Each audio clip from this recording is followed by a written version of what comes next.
आज हम लोग 8 क्लास का पढ़ेंगे भुजाओं को समझना, यानी भुजाओं की जो आकृति है, भुजाओं से या खंडों से बनी हुई आकृति को समझेंगे, या आकृति को समझना, या चतुर्भुज एवं बहुभुज बोलेंगे।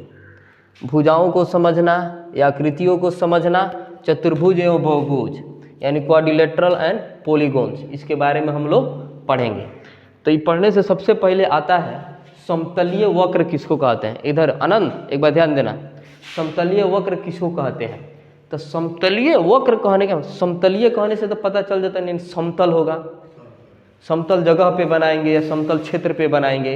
वक्र मतलब होता है आकृति को प्रेजेंट करना, यानी आकृति बनाना, वक्रखंड बनाना, पीस बनाना, टुकड़ा बनाना, जो भी है। इसके लिए मतलब परेशान होना नहीं है। समतलीय वक्र बोल रहा है यानी जब समतल में पेंसिल को हटाए बिना बिंदुओं को आपस में जोड़ा जाए तो एक समतलीय वक्र प्राप्त होता है। यानी जो समतल हो गया, जैसे अपना ब्लैक बोर्ड क्या हो गया, समतल। हम लोग पेंसिल से डायग्राम बनाते हैं, तो ब्लैक बोर्ड में पेंसिल से नहीं, मार्कर से बनाते हैं। तो मार्कर से हम लोग बोल रहा है, देखिए जब समतल में पेंसिल को हटाए बिना, मतलब यहाँ से शुरू कर दिए तो हटाए बिना बिंदुओं को आपस में जोड़ा जाए, जब बिंदुओं को आपस में जोड़ा जाए तो क्या होता है, एक समतलीय वक्र प्राप्त होता है, यानी एक आकृति प्राप्त होता है, उस समतल पे प्राप्त होता है, इसीलिए समतलीय वक्र कहते हैं। जैसे मान लीजिए हम कुछ बनाना चाहें, जैसे ऐसे लिए ऐसे कर दिया, यानी पेंसिल बिना हटाए बनाए हैं, तो यहाँ भी अपना बिंदुओं की संख्या होगी, यहाँ बिंदुओं की संख्या होगी, यानी इसमें असंख्य बिंदुओं की संख्या मिली है तभी बन रहा है। जैसे मान लीजिए हम लोग छोटा छोटा इसे डॉटेड करते जाएं करते जाएं करते जाएं, लास्ट में हमको क्या हो जाएगी, एक रेखा मिल जाएगी, एक संख्या मिल जाएगी, संख्या रेखा मिल जाएगी। ऐसे कर देंगे तो डॉटेड डॉटेड करने से वैसा ही बोल रहा है, बिना बिंदु यहाँ पे है, पेंसिल को हटाए बिना बिंदुओं को आपस में जोड़ा जाए, उसको क्या बोलते हैं, समतलीय वक्र बोलते हैं। जैसे यहाँ पे ऐसे अपना डायग्राम हो गया, नीचे से ले जाकर देखेंगे, ऐसे ले गए यहाँ पे, ऐसे कर दिए, या बिंदुओं की संख्या है, बिंदुओं की संख्या, यानी ऐसे बिंदुओं की संख्या जिसको बिना पेंसिल हटाए समतल पे बनाया जाए उसे क्या कहते हैं, समतलीय वक्र कहते हैं। अब देखेंगे समतलीय वक्र के प्रकार पढ़ेंगे, यानी समतलीय वक्र कितने प्रकार के होते हैं। तो एक आता है खुला वक्र, दूसरा का आएगा अपना क्या, बंद वक्र। तो खुला वक्र कहने से ही पता चला वो खुला होगा, वक्र यानी वैसे ही बिंदुओं के समूह से बना होगा, लेकिन क्या होगा, वो खुला होगा।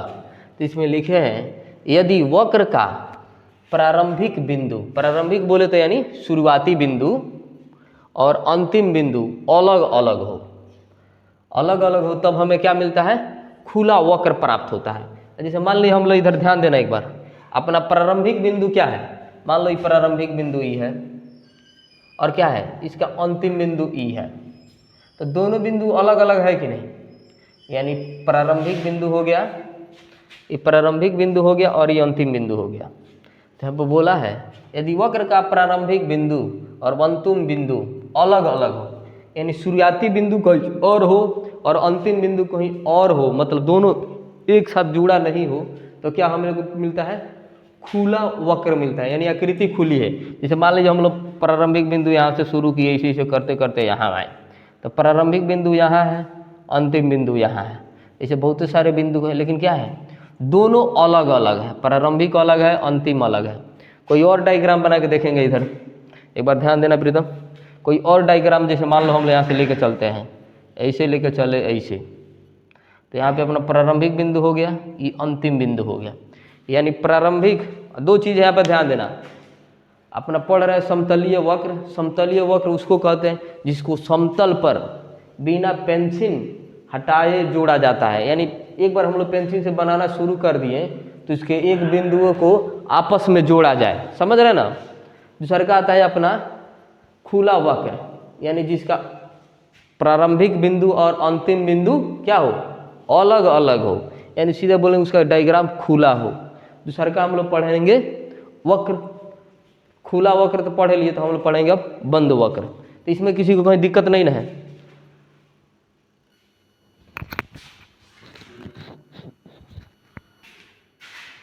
अब हम लोग देखेंगे बंद वक्र, यानी समतलीय वक्र दो प्रकार के देख रहे थे, एक था खुला वक्र। खुला वक्र पे क्या होगा, जो अपना प्रारंभिक बिंदु होगा और क्या होगा, अंतिम बिंदु अलग अलग होगा। प्रारंभिक बिंदु और अंतिम बिंदु क्या होगा, अलग अलग होगा। किसी भी प्रकार का हम लोग डायग्राम बनाएंगे, जैसे मान लीजिए हमारा प्रारंभिक बिंदु ये हो गया, अंतिम बिंदु ये हो गया, ये प्रारंभिक हो गया, ये अंतिम हो गया। अब दोनों बिंदु क्या है, अलग अलग हो, तो इसको हम लोग क्या बोलेंगे, खुला वक्र। अब देखेंगे दूसरा का पढ़ रहे हैं हम लोग बंद वक्र, यानी बंद वक्र बोलने से ही पता चलेगा कहीं ना कहीं बंद होगा, यानी उसकी डायग्राम बंद होगी। यदि वक्र का प्रारंभिक बिंदु व अंतिम बिंदु एक ही हो, यानी प्रारंभिक बिंदु और अंतिम बिंदु एक ही हो, कहने का मतलब हम लोग जहाँ से शुरू कर रहे हैं वहीं से चल रहे हैं। जैसे मान लीजिए अपना ये बिंदु हो गया यहाँ पे, और यहाँ से हम लोग इसे चलना शुरू कर दिए, ऐसे गए फिर ऐसे गए, तो जहाँ पे अपना प्रारंभिक बिंदु हुआ वहीं पे क्या हो गया, अपना अंतिम बिंदु हो गया, तो क्या होगा, और डायग्राम भी क्या है, अपना आकृति भी बंद है, इसीलिए हम लोग इसको बोलेंगे बंद वक्र। और कोई मान लीजिए यहाँ से हम लोग सर्किल बनाना शुरू किए, वृत्त ऐसे शुरू किए और यहाँ ला दिए, तो यहाँ पे जो अपना अंतिम बिंदु है वहीं पे अपना प्रारंभिक बिंदु है, जहाँ पे अपना प्रारंभिक बिंदु है वहीं पे अंतिम बिंदु है, तो इसी को हम लोग बोलेंगे बंद वक्र। यहाँ तक किसी को कहीं दिक्कत नहीं होना चाहिए। तो हम लोग पढ़ रहे थे चतुर्भुज को समझना या आकृतियों को समझना या चतुर्भुज एवं बहुभुज के बारे में पढ़ रहे थे। तो सबसे पहले हम लोग देख रहे थे कि समतल वक्र क्या होता है। तो समतल वक्र उसको बोलते हैं जिसको समतल पे बनाया जाए, यानी पेंसिल को बिना हटाए बिंदुओं को जोड़ा जाए, उसे क्या बोलते हैं, समतल वक्र पढ़ते हैं बोलते हैं। अब समतलीय वक्र को दो भागों में बांटते हैं, एक खुला वक्र एक बंद वक्र। तो खुला वक्र जो खुला होगा, जिसका प्रारंभिक बिंदु और अंतिम बिंदु अलग होगा। अब बंद वक्र उसको बोलेंगे जिसका प्रारंभिक बिंदु और अंतिम बिंदु एक ही पे हो, यानी प्रारंभिक और अंतिम एक पे हो, या अंतिम और प्रारंभिक एक पर हो, या जहाँ से शुरू किए हैं वहीं पे आ गए। जैसे यहाँ से चलना शुरू किए हैं यहीं पे आ गए, तो अपना क्या होगा, एक बंद आकृति होगी और देखने में भी बंद आकृति दिख रही है। यहाँ तक किसी को दिक्कत, आनंद, प्रीतम? फिर हम लोग मिलते हैं अगले वीडियो में, मतलब इसके आगे क्या पढ़ेंगे और सारे वक्र हैं उसके बारे में पढ़ेंगे। फिर हम लोग मिलते हैं अगले वीडियो में, तब तक के लिए धन्यवाद। जय हिंद, जय भारत।